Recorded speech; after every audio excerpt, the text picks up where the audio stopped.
Now, the part almost nobody explains in plain English, the national debt. So let's talk about that.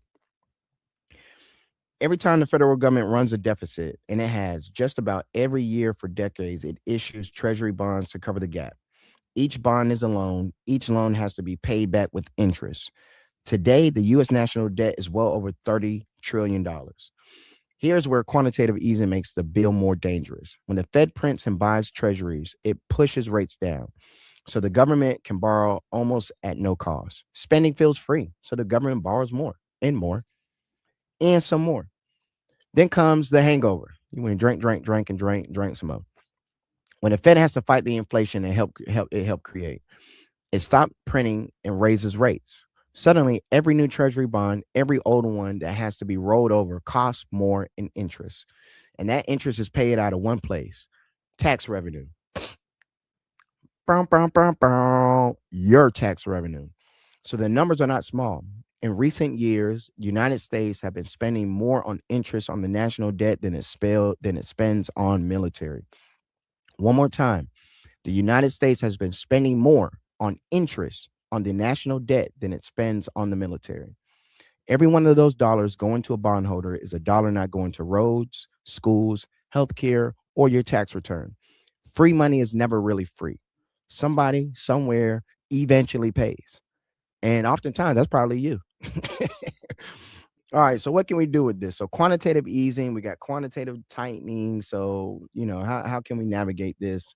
You cannot vote for or against them. It just, what do you do with this information? So just a few principles to roll with. Pay attention to what the Fed is doing. You do not need to become an economist, but knowing whether the Fed is in easing mode or in tightening mode tells you a lot about what is about to happen to mortgage rates, credit card rates, the stock market, and the job market. Their decisions are public. Their meeting minutes are public. The information is free. Second, understand that in the long run, owning assets matters. In the long run, owning assets matters. This is not investment advice, it is structural observation. Every quantitative easing cycle inflates the price of things people already own.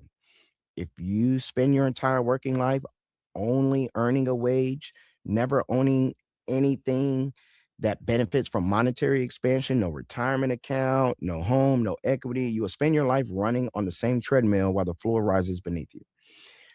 Third, do not fight the Fed. There's an old Wall Street saying, don't fight the Fed. When the Fed is printing, assets generally rise. When the Fed is tightening, assets generally fall. Trying to bet against the direction of the largest money printer in the world is almost always a losing strategy. Fourth, diversification. That's not boring, it is protection. Quantitative easing cycles, quantitative tightening cycles, inflation shocks, and currency moves can punish anyone with all their eggs in one basket. Cash, real estate, stocks, bonds, and your own skills each respond differently to what the Fed is doing. Having more than one is how you stay standing through a cycle. And finally, talk to somebody who actually does this for a living before you make big moves. This podcast is not financial advice. It is meant to help you think clearly. And when it's time to act, do it with the plan and with the planner. Hashtag planning.